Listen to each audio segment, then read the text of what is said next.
We are looking at how to pronounce this word. It is said as Gill, as a measurement of volume. But if you're talking about either the fish or the respiratory organ of a fish, it's said as gill. So two different pronunciations depending on the meaning, gill or Gill.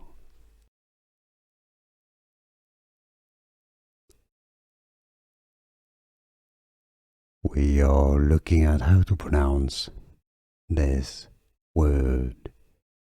It is said as Gill, as a measurement of volume.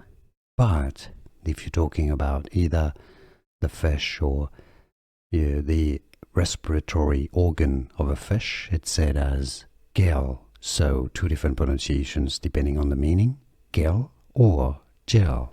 Here are more videos on how to pronounce more confusing words and names too many mispronounced. Like this video if you found it useful. I appreciate your support. I'll see you soon and thanks for watching.